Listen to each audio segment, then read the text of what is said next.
अस्सलाम वालेकुम my dear students. तो लास्ट लेक्चर में हमने डिस्कस किया था क्लोज पैकिंग इन सॉलिड्स। अब जो नेक्स्ट टॉपिक हमारे पास है दैट इज वॉइड्स। अगर हम बेटा क्लोज पैक्ड स्ट्रक्चर लेंगे किसी भी सॉलिड का, उसमें जो वैकेंट स्पेस होता है what you call as a free space, जो ऑक्यूपाइड नहीं होता है, you call that as void. यानी वॉइड अगर हम देखेंगे, अगर हम सिंपली डिफाइन करेंगे वॉइड को, यू कैन से वॉइड जो होते हैं it is a vacant space in a close packed structure. Vacant space in a close packed structure, you call that as voids. तो अगर हम वॉइड्स की बात करेंगे तो वॉइड्स के टाइप्स कौन से है बेटा? Types of voids. Number first, you call that void as a triangular void. Triangular void, ध्यान देना बेटा, यहां पर ट्रायंगुलर वॉइड होती क्या है। अगर ये हमारे पास एक स्फीयर हमारे पास है, suppose the radius of the sphere is R, ये हमारे पास बेटा और एक स्फीयर है, सपोज इस स्फीयर की भी रेडियस है आर, और यहां पर बेटा हमारे पास और एक स्फीयर है, इस स्फीयर की भी रेडियस है आर। जब हमारे पास तीन स्फीयर्स इन कांटेक्ट में होंगे, उनके पास जो सेंटर पे वो फ्री स्पेस और वैकेंट स्पेस जो बनती है, you call that void as a कौन सी वॉइड? Triangular void. तो ट्रायंगुलर वॉइड सिंपली है, it is a void which is formed between three spheres which are in contact. जब ये कॉन्टैक्ट में होंगे, ध्यान दें, सपोज इस स्फीयर का radius centre, you call that is centre A, इसके सेंटर को हम मान के चलेंगे बेटा बी, और इसके सेंटर को हम मान के चलेंगे सी। तो अगर आप देखोगे, सपोज जो ये लार्जर स्फीयर हमारे पास, ये जो वॉइड है ना, इस वॉइड पे बेटा हम एक स्फीयर को फिट कर सकते हैं, और वो स्मॉलर स्फीयर ये वाला है। Suppose this is a sphere which can fit into this void. ये वाला स्फीयर बेटा इस वॉइड में फिट हो सकता है। अब इसके सेंटर को हम बेटा मान के चलेंगे, इसके सेंटर को ओ, ध्यान देना। अब जो ये बड़े स्फीयर्स हमारे पास है ना, सराउंडिंग स्फीयर्स, लार्जर स्फीयर, इस लार्जर स्फीयर की रेडियस हम मान के चलेंगे it is equal to capital R, और सेंटर पे what you called as a the smaller sphere और रेडियस ऑफ दिस वॉइड, या तो हम मान के चलेंगे इसको स्मॉलर स्फीयर, और you can say it is a void. ये जो स्मॉलर स्फीयर हमारे पास है, इसकी रेडियस हम मान के चलेंगे it is equal to R, या आप ये भी मान सकते हो कि ये जो smaller sphere it is actually the void and R is the radius of the void. ध्यान देना, ए से अगर मैं स्टार्ट करूंगा, यहां तक रेडियस कितनी है? आर, और यहां से लेकर यहां तक जो रेडियस है that is equal to R. तो यहां से लेकर यहां तक जो डिस्टेंस है it is equal to 2r। यहां से यहां तक डिस्टेंस कितनी है बेटा? 2r, और ए से सी तक डिस्टेंस कितनी है बेटा? 2r। यानी अगर आप देखोगे, ए से बी तक डिस्टेंस है 2r, बी से सी तक 2r, और सी से ए तक कितनी डिस्टेंस है? 2r। ध्यान देना, अगर मैं इनके सेंटर्स को बेटा, मैं यहां पर यह भी बोल सकता हूं ना कि हमें ये वाला स्ट्रक्चर मिलेगा। यहां पर ये हमारे पास बेटा ए, ये हमारे पास बेटा बी, और यहां पर बेटा हमारे पास क्या प्रेजेंट है? सी। जब आपने इनको सेंटर्स को ज्वाइन किया ना, ए से बी तक कितनी डिस्टेंस है? 2r, बी से सी तक कितनी डिस्टेंस है? 2r, ए से सी तक डिस्टेंस कितनी है? 2r। यानी तीनों साइड्स बेटा बराबर है। You call this triangle as an equilateral triangle.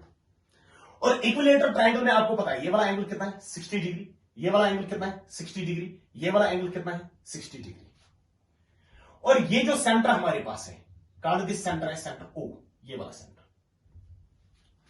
अगर मैं बेटा ओ को सी के साथ कनेक्ट कर लेता हूं, ओ को मैं अगर सी के साथ कनेक्ट कर लेता हूं, यानी जो ये डिस्टेंस हमारे पास होगी O C distance, O to C, C to यहां तक है ना बेटा आर, कैपिटल आर, और इसके बाद कौन सा है? Small R. यानी ओ टू सी डिस्टेंस है आर प्लस आर, ये वाली डिस्टेंस आर प्लस आर। अगर मैं इस ओ को बेटा यहां पर कनेक्ट कर लेता हूं, call this point as D, इस पॉइंट को हम मान के चलेंगे, ये पॉइंट यहां पर है डी, और सी से डी तक डिस्टेंस कितनी है, आर। सी से डी तक कितनी डिस्टेंस है, यहां से लेकर यहां तक, दिस आर, और ये एंगल कितना है 30 डिग्री। अगर आप देखोगे ट्रायंगल डीओसी की अगर हम बात करेंगे, इन ट्रायंगल डीओसी ट्रायंगल की हम बात करेंगे, cos 30 degree is equal to, cos किसके बराबर होता है, बेस कौन सी है, C D divided by hypotenuse, hypotenuse कौन सा है, O C, because it is a right angle triangle, DOC is a right angle triangle. cos is equal to base divided by hypotenuse. Cos 30 degree is equal to √3 divided by 2 is equal to CD. CD का value किसके बराबर है, R divided by OC. OC का value R plus R। इसको हम बेटा इस side ले लेंगे, R प्लस R को, R plus R is equal to 2 बेटा इस साइड चला जाएगा तो मल्टीप्लाई √3 डिवाइड, 2 को अगर बेटा √3 से डिवाइड कर लेते हैं, it becomes equal to 1.155, that is R plus R is equal to 1.155 R। It is actually यहां पर अगर आप देखोगे ना, R के आगे कौन सा ऑप्शन है, 1। अगर मैं प्लस R को बेटा इस साइड ले लूंगा, it becomes equal to -1R या -R सिंपली, then R becomes equal to 1.155 R minus R, यानी -1R। तो R का वैल्यू किसके बराबर आ जाएगा, R बिकम्स इक्वल टू, ये बेटा यहां पर चला जाएगा, it becomes equal to 0.155 R। ये R बेटा मल्टीप्लाई में है ना, ध्यान देना, R कौन सा है, it is a radius of the small sphere और रेडियस ऑफ वाइड। अगर सराउंडिंग एटम का R ज्यादा होगा तो ऑब्वियसली इस R का भी वैल्यू ज्यादा होगा, अगर इस R का वैल्यू कम होगा, R is the radius of the surrounding atom, यानी अगर सराउंडिंग एटम्स का साइज बड़ा होगा तो वाइड का भी साइज बड़ा होगा, अगर सराउंडिंग एटम का साइज कम है तो वाइड का भी साइज क्या होगा, कम होगा। R divided by R is equal to 0.155,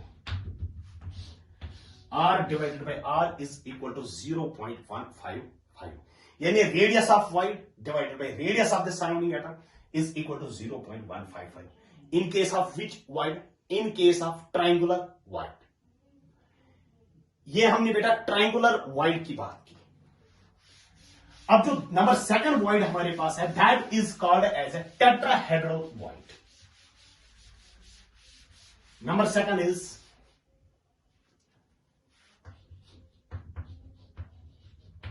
tetrahedral void.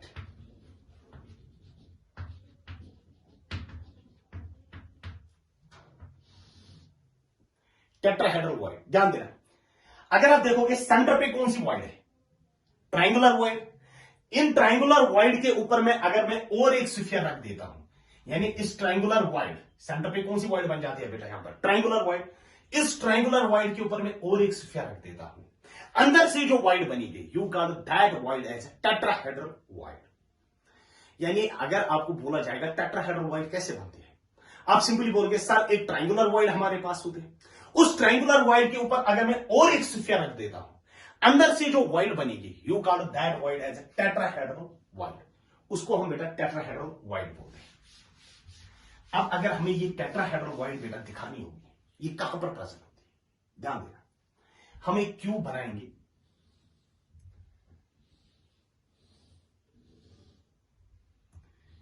ये हमारे पास बेटा एक क्यूब है,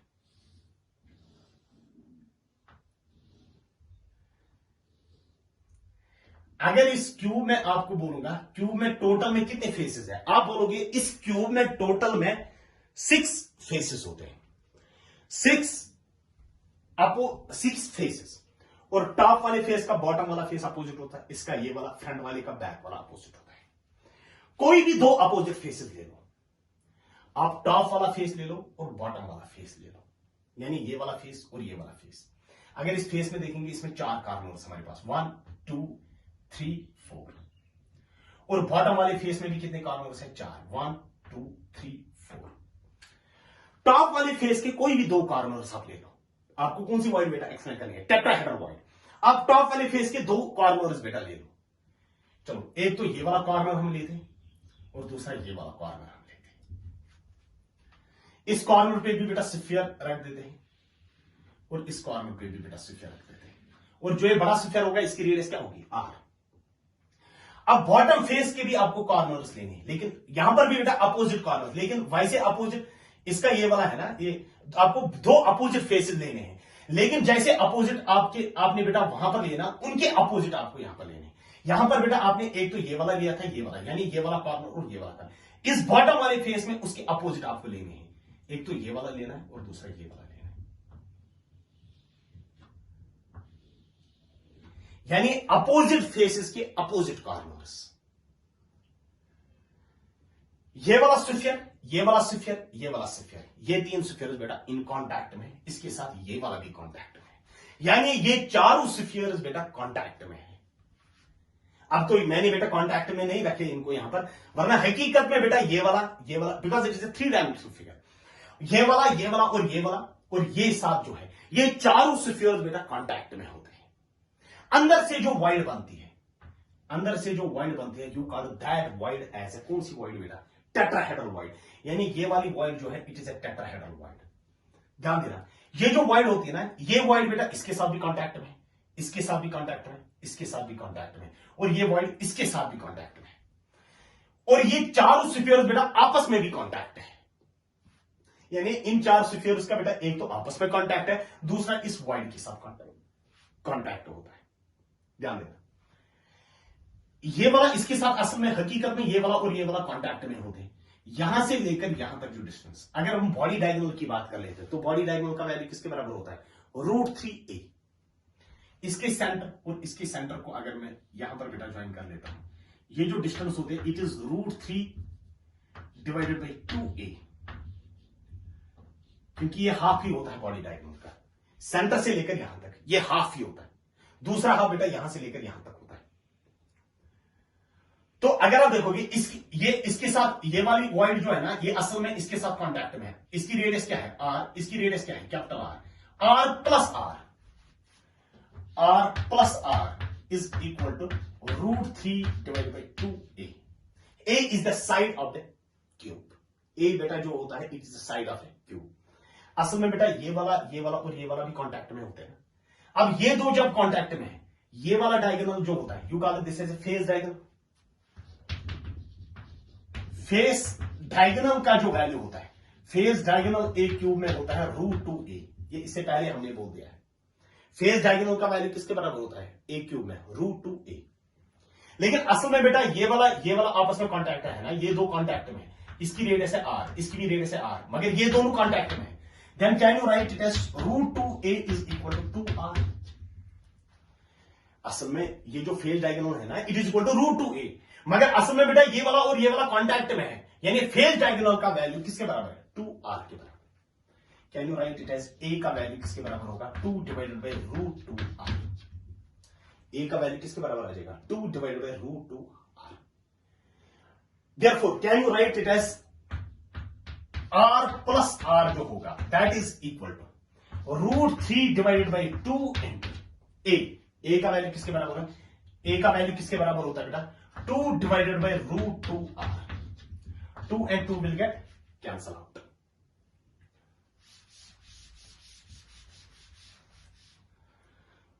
तो can you write it as r plus r जो होगा that is equal to r plus r जो होगा that is equal to √3 divided by √2। It becomes equal to 1.225 और क्या बचेगा r। जब ये r 1r यहां पर चला जाएगा it becomes equal to -1r, तो r का वैल्यू किसके बराबर आ जाएगा, 0.225r। r बेटा इस साइड ले लो, r divided by r is equal to 0.225, यानी in case of a tetrahedral void, radius of tetrahedral void divided by radius of the surrounding atom is equal to 0.225। वो 0.225 के बराबर होता है। ये किस वॉइड की हमने बात की बेटा, ये हमने टेट्राहेड्रल वॉइड की बात की। अब नंबर थर्ड वॉइड जो है that is called as an octahedral void. Number third is called as an octahedral void.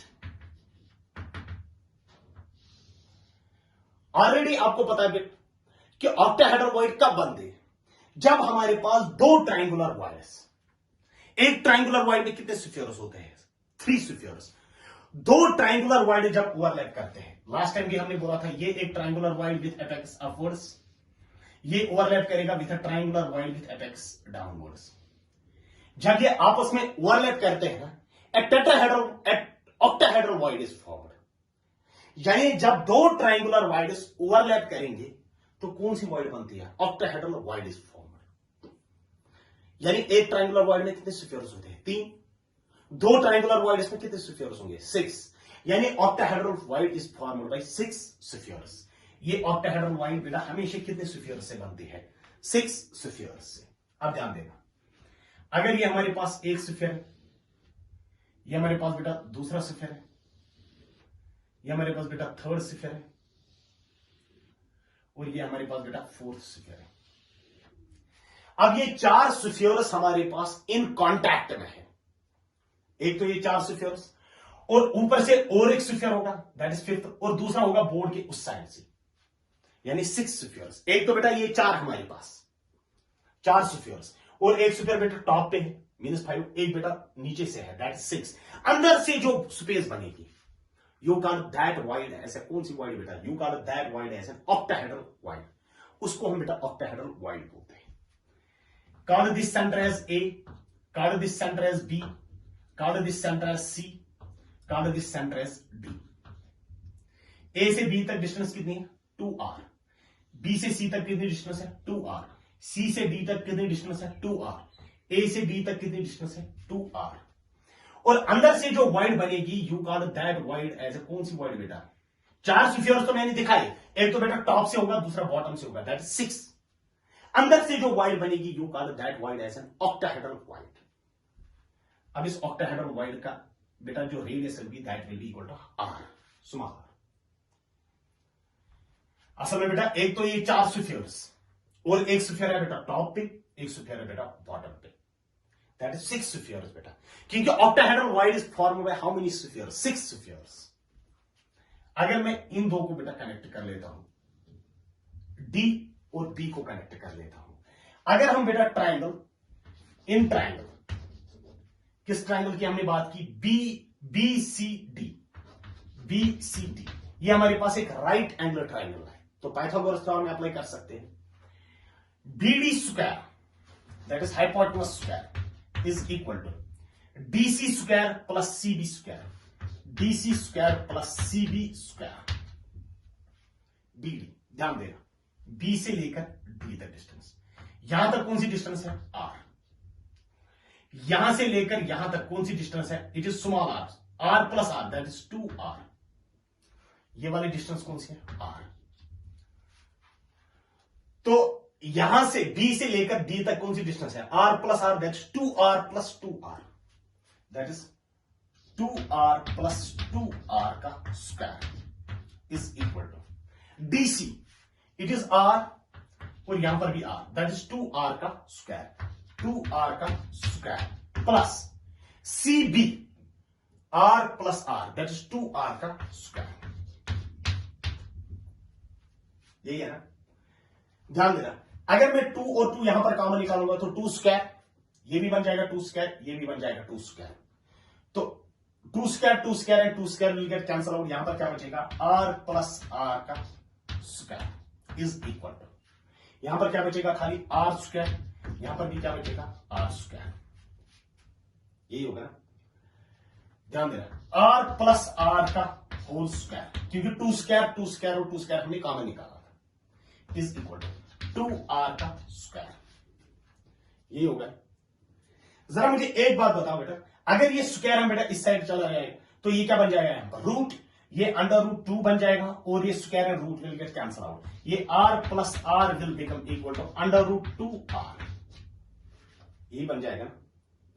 Can you write it as r plus r is equal to √2 का value किसके बराबर हो जाएगा? 1.414r। ये r बेटा इस साइड चला जाएगा तो minus, r will become equal to 0.414r। R by R का वैल्यू किसके बराबर आ जाएगा? 0.414। R बाय R का वैल्यू किसके बराबर है? 0.414। यानी radius of an octahedral void to the radius of the surrounding atom that is equal to 0.414। वो 0.414 के बराबर होता है। ये हमने बेटा किस वॉइड की बात की? ये हमने बेटा जब टेट्रा ऑक्टाहेड्रल वॉइड की बात की तो हमने देखा कि वॉइड्स आपने डिवाइड किए इनटू 3। एक तो हमारे पास ट्रायंगुलर वॉइड, उसमें बेटा R बाय R का वैल्यू कितना आता है? 0.155। दूसरा हमारे पास होता है टेट्राहेड्रल वॉइड। टेट्राहेड्रल वॉइड में बेटा R बाय R का वैल्यू किसके बराबर आता है? That comes out to be 0.225। फिर हमारे पास हो गया ऑक्टाहेड्रल वॉइड, उसमें बेटा R बाय R का वैल्यू किसके बराबर आता है? 0.414। नोट करके लिख लेना बेटा, जो टेट्राहेड्रल होते हैं, tetrahedral and octahedral wires are present in FCC, face central cubic, and SCP lattice, hexagonal close packed lattice। FCC और SCP lattice में कौन सी होती है? टेट्राहेड्रल वॉइड्स और ऑक्टाहेड्रल वॉइड्स। सपोज बेटा लेट नंबर ऑफ एटम्स हमारे पास जो है, लेट नंबर ऑफ एटम्स हमारे पास n है। सपोज हमारे पास कोई सॉलिड है, उसमें कितने एटम्स हैं? Let number of atoms in a solid is equal to n। n के बराबर बेटा टोटल में नंबर ऑफ एटम जो है that is equal to n। अगर आपको बोला जाएगा टेट्राहेड्रल वॉइड्स कितने होते हैं? Tetrahedral voids is equal to 2n। वो 2n के बराबर होता है। और ऑक्टाहेड्रल वॉइड्स किसके बराबर होते हैं? n के बराबर। ऑक्टाहेड्रल वॉइड्स जो होते हैं that is equal to n। यानी कोई भी सॉलिड अगर हमारे पास है, सॉलिड में अगर हमारे पास n एटम्स हैं तो टेट्राहेड्रल वॉइड्स होते हैं 2n और ऑक्टाहेड्रल वॉइड्स कितने होते हैं? ऑक्टाहेड्रल वॉइड्स बेटा n के बराबर होते हैं। अब मैं बेटा आपको क्वेश्चन बोलूंगा,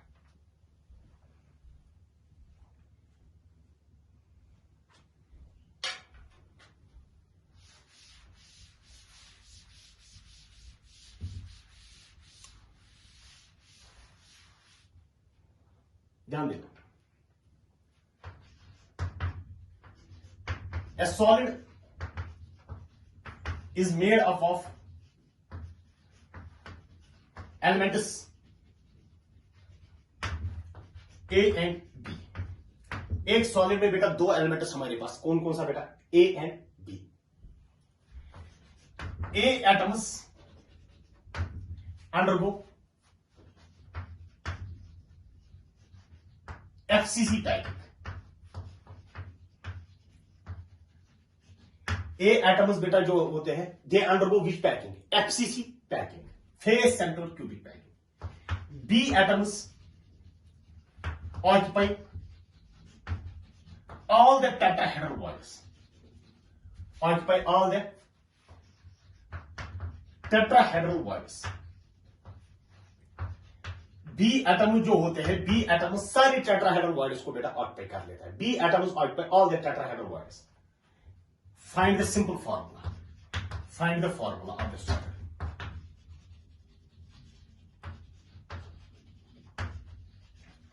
find the formula of the solid. ध्यान दें, a solid is made up of elements A and B. अब ये सॉलिड किन एलिमेंट से बना है? एक तो एलिमेंट ए से बना है और दूसरा एलिमेंट बी से बना है। एटम्स ए एटम जो होंगे, ए के जो एटम्स होते हैं दे अंडरगो एफसीसी पैकिंग। यानी अगर एफसीसी लेटिस की हम बात करेंगे, एफसीसी में नंबर ऑफ एटम्स किसके बराबर होते हैं? जब मैंने बेटा क्वेश्चन कराया था ना आपको, calculation of effective number of atoms in a unit cell, उसमें हमने देखा था जो फेस सेंट्रल क्यूबिक लेटिस होता है उसमें होता है number of atoms in a unit cell that is equal to 4। तो can you write it as number of atoms of A that is equal to 4 atoms होते हैं।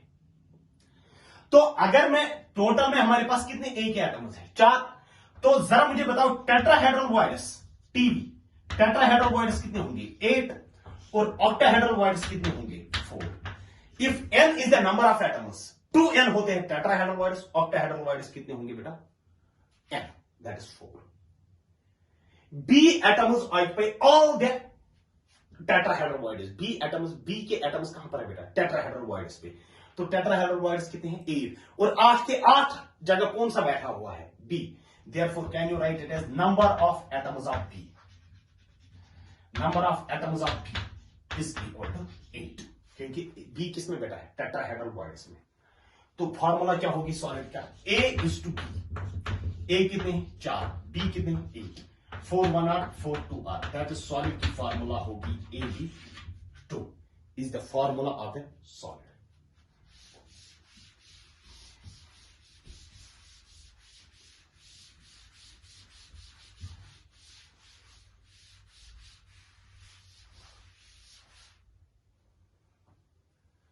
Question number 2. Elements A and B. Elements A and B form a solid. A and B बेटा elements हमारे पास वो एक solid बना देता है. A atoms undergo FCC packing. A atoms कौन सी पैकिंग दिखाते हैं? FCC packing. B atoms occupy 60% of the tetrahedral bonds. 60% of tetrahedral bonds.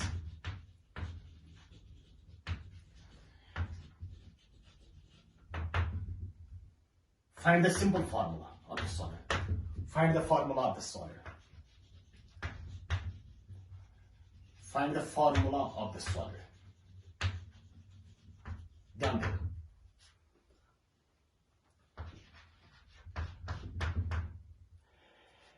अगर मैं आपको बोलूंगा elements A and B form a solid.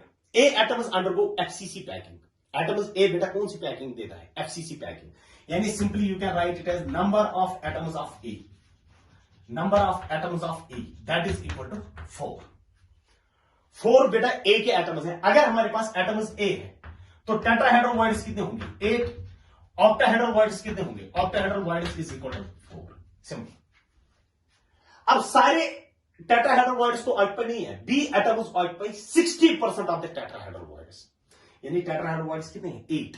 सारे ऑक्यूपाइड है. 8 पूरा ऑक्यूपाइड है नहीं. 60% of the 8. Can you write it as number of atoms of B that is equal to 60%. That is 60 by 100 of 8. That becomes equal to 0 0 cancel. That is 2 3 हुए 6, 2 5 हुए 7, 8 3 हुए 24 by 5 होंगे. किसके एटम्स? बी के atoms होंगे. क्योंकि सारा B तो बी एटम्स बेटा टेट्राहेड्रल बॉन्ड्स में है, लेकिन सारे टेट्राहेड्रल बॉन्ड्स तो ऑक्यूपाइड नहीं है ना. Only 60% of the tetrahedral bonds are occupied. That is 60 divided by 100 of 8. 0 0 cancel. That comes out to be 24 divided by 5. तो A is to B का रेशियो अगर आपको देखना होगा, फॉर्मूला आपको कैलकुलेट करनी. A का क्या आ जाएगा? 4 is to 24 by 5. 4 1 r 4 6 r. That becomes 1 is to 6 by 5. अब बेटा फ्रैक्शंस में नहीं होना चाहिए. ये फ्रैक्शंस बेटा हटा लो. 5 से बेटा मल्टीप्लाई करेगा. It becomes equal to 5 is to 6. तो फॉर्मूला क्या बन जाएगी? A5B6 is the formula of the solid. यानी इस सॉलिड की फॉर्मूला जो होगी, the formula of the solid will be equal to A5. तो आपने सिंपली रेशियो निकाला था 4 is to 24 by 5. 4 1 r 4 6 r. That is 1 is to 6 by 5. Fraction में तो नहीं होना चाहिए. अब बेटा क्या करोगे? 5 से बेटा यहां से भी मल्टीप्लाई करोगे, यहां से भी मल्टीप्लाई करोगे, तो उससे कोई फर्क नहीं. A5 और 5 is to 6 रेशियो में आ गया. या you can see A5B6.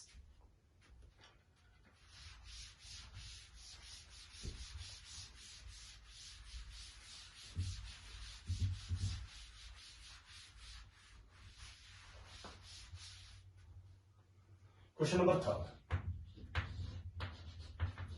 Atoms A forms HCP lattice.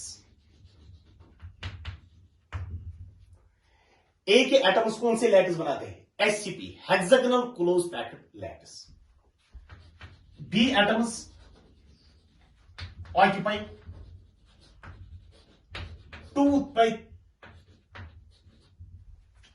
2/3 of the octahedral virus।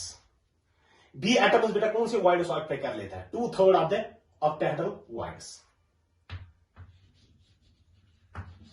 The formula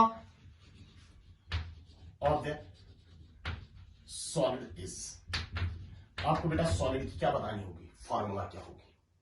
atoms ए, ध्यान देना, जो एचसीपी लेटिस होता है, number of atoms of A is equal to 6। जो एचसीपी लेटिस होता है, एचसीपी लेटिस में बेटा इफेक्टिव नंबर ऑफ एटम्स कितने होते हैं? Effective number of atoms in a unit cell is equal to 6। यानी जो एचसीपी लेटिस होता है, एचसीपी लेटिस में बेटा एक चीज याद रख लेना, इफेक्टिव नंबर ऑफ एटम्स बेटा किसके बराबर होते हैं? 6 के बराबर होते हैं। जैसे एचसीसी में इफेक्टिव नंबर ऑफ एटम्स कितने होते हैं? 4।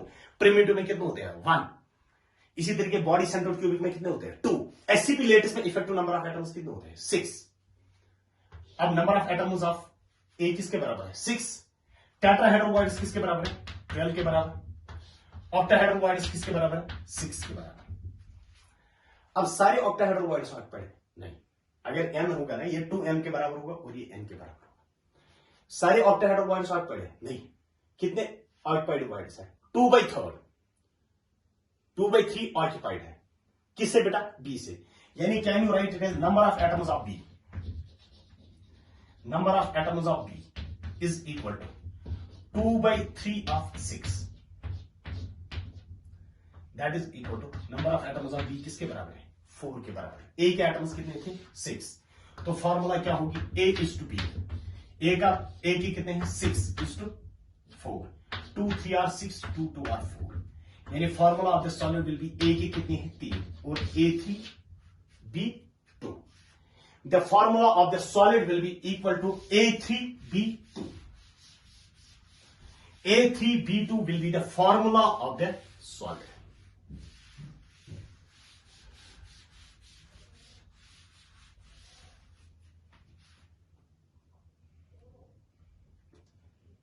तो जब भी हमारे पास कोई भी आयोनिक सॉलिड होता है, अगर हम आयोनिक सॉलिड्स की बात करें, तो आयोनिक सॉलिड में एक तो हमारे पास होता है बेटा कैटायन और दूसरा होता है एनायन। जो एनायंस होते हैं ना, they are larger in size, और जो कैटायंस होते हैं वो स्मॉलर इन साइज होते हैं। तो अगर आपको ये बोला जाएगा ना, तो जो सराउंडिंग एटम्स हमारे पास होंगे, सराउंडिंग हमेशा होंगे एनायंस, और उन वाइड्स में बेटा कौन फिट हो जाएगा? कैटायंस फिट हो जाएंगे।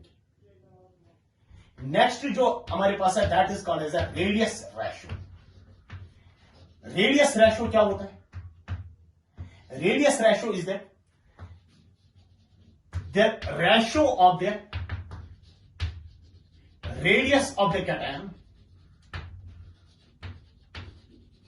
the ratio of the radius of a cation to the radius of an anion।